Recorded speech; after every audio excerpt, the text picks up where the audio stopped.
kita belajar bahwa lingkungan atau sustainability ini adalah sesuatu yang memang dibutuhkan karena untuk keberlanjutan hidup kita. Kita sebenarnya juga nggak mau lah, kita udah kerja capek-capek tapi sampah rumah kita nggak nyaman, kota yang kita tinggalin nggak nyaman, asap di mana-mana, bahkan kita mau lari di luar aja sesek.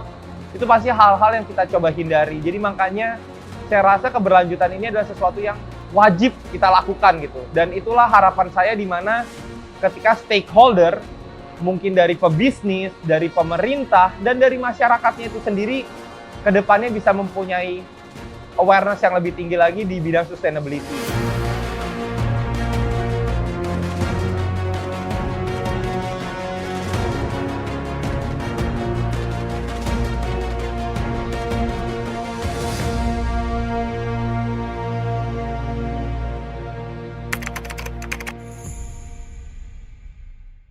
Halo, perkenalkan nama saya Juan dan sekarang saya mewakili Plana, salah satu bisnis yang kami bangun dengan 4 orang co-founder lainnya.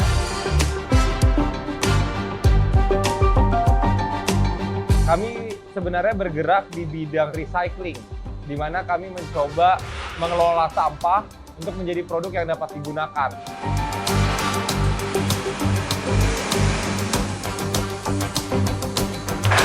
Nah, sekarang ini salah satu produk yang kita buat adalah Planawood. Jadi Planawood ini adalah sebuah produk yang diusahakan dapat menggantikan kebutuhan kayu sebagai building material. Nah, sedangkan Planawood ini tidak menggunakan unsur kayu apapun. Jadi terbuat dari 60% sekam padi dan juga 30% sampah plastik. Dan ini adalah sampah yang kita coba ubah untuk dapat menjadi sebuah building material pengganti kayu.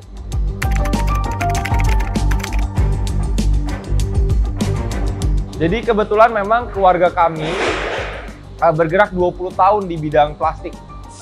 Dan kala itu kita ingin mempunyai cita-cita untuk menciptakan sebuah produk baru. Nah, disinilah dimana kita memulai yang kita sebut kalau di dunia pabrik ada research and development. Dan di saat Plana itulah terbangun, baru kita berpikiran bahwa kita harus membangun sebuah bisnis yang benar-benar mengutamakan sustainability juga. Nah, di tahun 2021 lah akhirnya kita menciptakan dan membangun Plana, di mana bisa dibilang kita merenovasi atau kita mengupgrade rumah produksi ini dan menciptakan sebuah tujuan yang lebih jelas.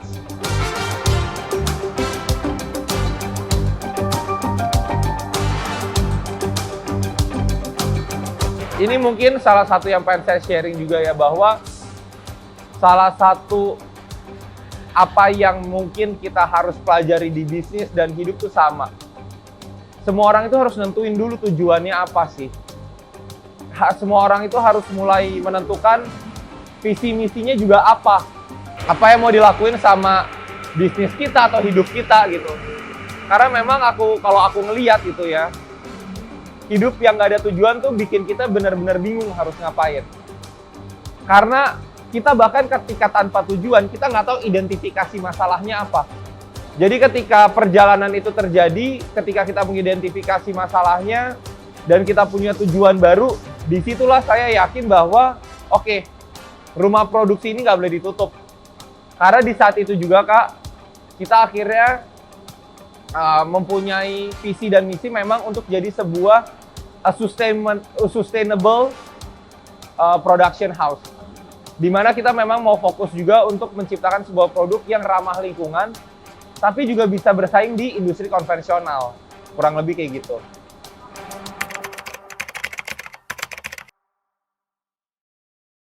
Dan ya yang paling sedih ya kalau misalnya produk saya harus dibanding-bandingin lah. Itu mungkin kesedihan semua business owner juga ketika produknya dicobain makan, enakan restoran sebelah gitu. Ya itu dibandingin itu rasanya nggak enak lah. Nah di kala itu karena baru pertama kali mulai, saya nggak bisa tahu cara jawabnya. Saya juga nggak bisa tahu cara menanggapinya. Dan itu yang pelajaran paling besar sih, untuk bisa tetap punya kepercayaan untuk ketika orang ngomong, produk lu sama produk yang lain kok gini, produk lu mahal, produk lu jelek, produk lu terbuat dari sampah, kenapa gue mau pakai sampah? Udah mahal gue pakai sampah, bla bla bla bla, itu banyak banget Kak. Tapi aku rasa perjuangan yang paling berat saat itu adalah untuk nimbulin rasa percaya diri, untuk nimbulin semangat bahwa kita percaya sama produk kita.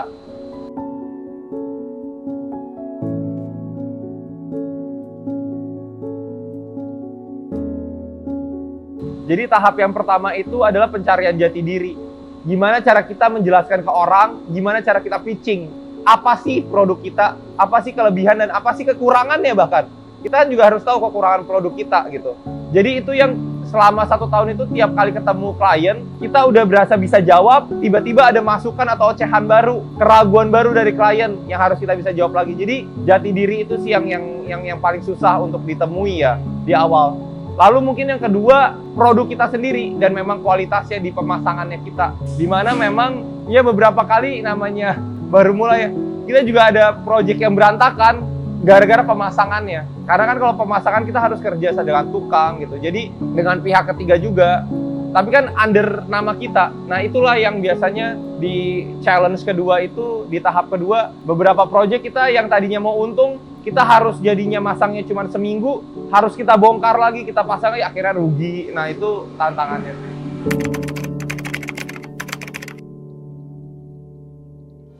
Kalau sampah kita sih kan kita pakai sekam padi. Sekam padi itu adalah sampah dari proses penanaman atau pemanenan beras lah.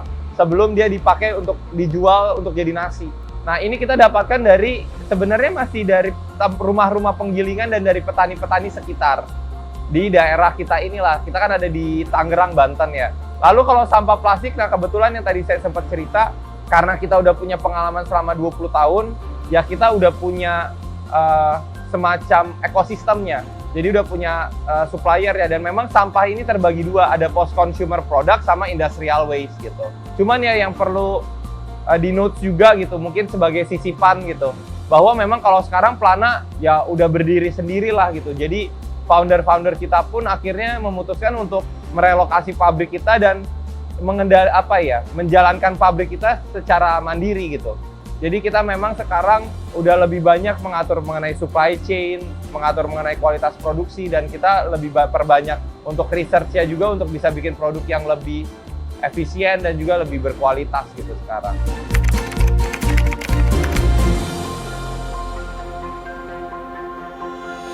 Kalau ngomongin soal modal ya, buat saya di bisnis itu ada 4 modal yang harus dimilikin sama semua orang.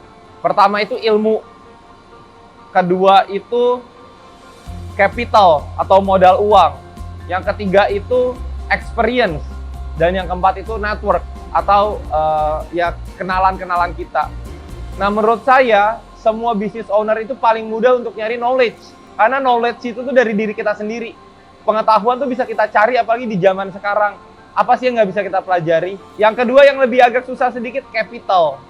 Dimana kita memang harus mungkin cari teman atau cari angel investor, tapi kan masih banyak caranya dan masih banyak institusi atau fasilitasnya dari segi keuangan. Yang ketiga yang menurut saya agak lebih susah adalah pengalaman, karena pengalaman itu selalu terbentur sama waktu. Tapi modal yang paling susah menurut saya sampai hari ini adalah network.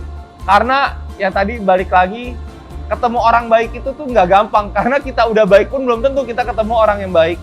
Jadi menurut aku, walaupun tadi kita ngomongin soal modal uang, tapi kayaknya 4 modal yang paling penting harus dimiliki seorang pebisnis adalah 4 itu.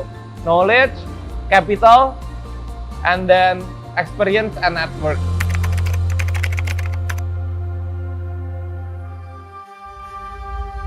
Saya harus ucapkan banyak terima kasih dengan salah satu orang pertama yang mempercayakan produk kita untuk dipakai di area komersial. Namanya adalah Pak Tommy. Pak Tommy ini dia yang membawa kita dan mempercayai kita untuk bisa dipakai di Sumarekon, Mall Serpong. Dan itu menurut saya salah satu proyek pertama kita yang memang ada di area komersial.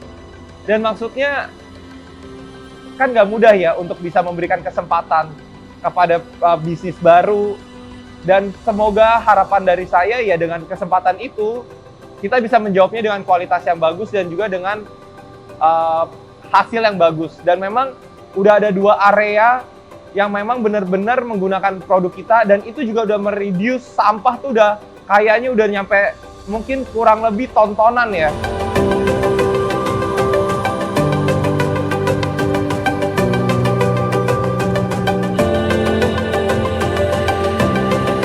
Tapi buat achievement lain, saya terakhir mau berterima kasih juga ke DBS karena kita dianggap sebagai salah satu bisnis sustainability yang mereka lihat untuk bisa mereka berikan award juga.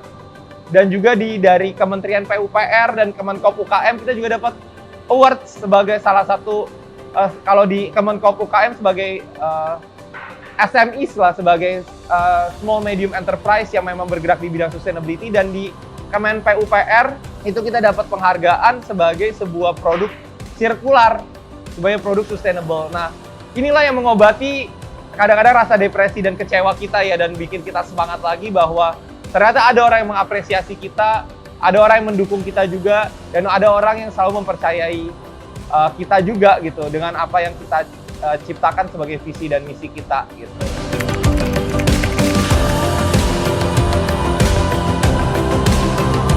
Kalau ngomongin soal industri sustainability atau produk-produk sustainable, banyak orang yang beranggapan produk sustainable itu, Kak, walaupun dia ramah lingkungan, tapi dia itu mahal dan kualitasnya biasanya nggak terlalu bagus. Karena apa?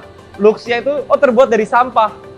Tapi yang salah satu paling bikin kita sedih juga adalah karena pasti stigma ini terbawa kemana-mana. Harga mahal, kualitas buruk. Makanya banyak sekali solusi-solusi dari produk-produk sustainable itu nggak bisa masuk ke ranah komersial karena dianggap nggak bersaing dengan produk konvensional. Nah, inilah salah satu misi dan visi Plana. Walaupun kita memang membuat sebuah produk building material yang sustainable karena terbuat dari sekam padi dan sampah plastik, kita terus-menerus mengutamakan kualitas dan harga yang bersaing. Nah, kebetulan produk kita ini Plana Wood itu udah anti lapuk dan anti rayap. Jadi kita udah cek dan kita udah punya sendiri tahan sampai puluhan tahun. Dan yang terakhir yang memang benar-benar fisiknya udah tahan, itu salah satu aplikasi pertama kita udah sampai sekarang 7 tahun nggak ada lapuk, nggak ada rayap.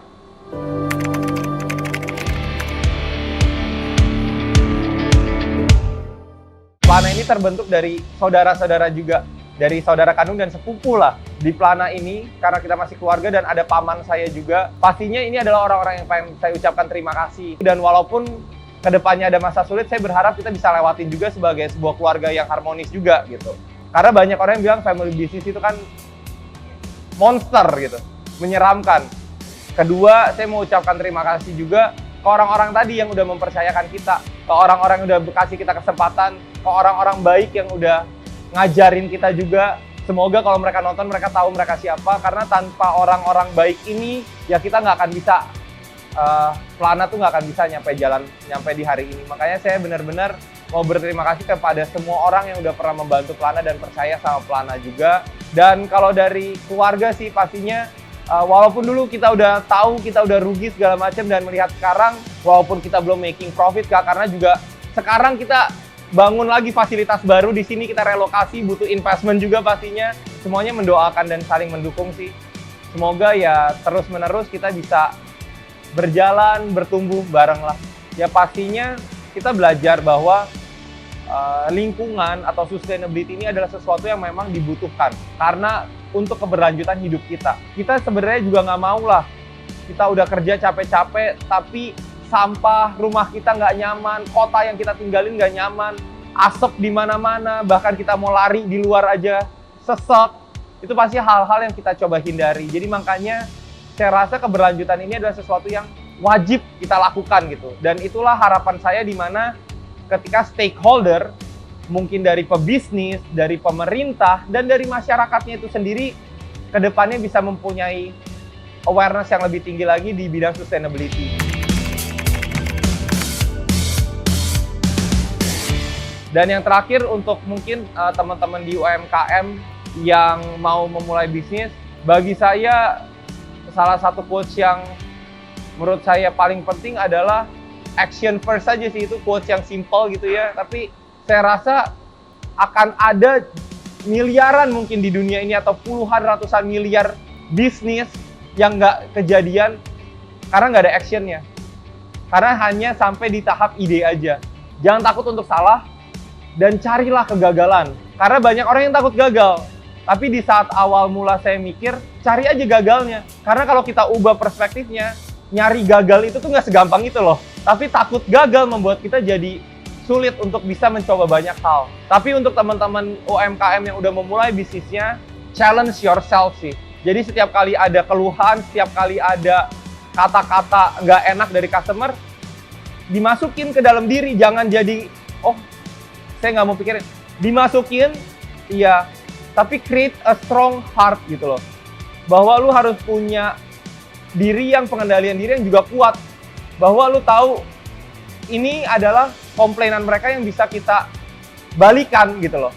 Ini yang bisa jadi bikin kita sesuatu yang bagus. Dan pada akhirnya bisnis itu maraton buat aku. It's not a short game. Ini a long game. Siapa yang napasnya lebih banyak, yang stamina-nya yang lebih kuat akan bertahan gitu. Dan gimana cara mempersiapkan stamina yang kuat? Ya dengan terus-menerus berlatih dan challenge yourself each day-nya to do the marathon gitu.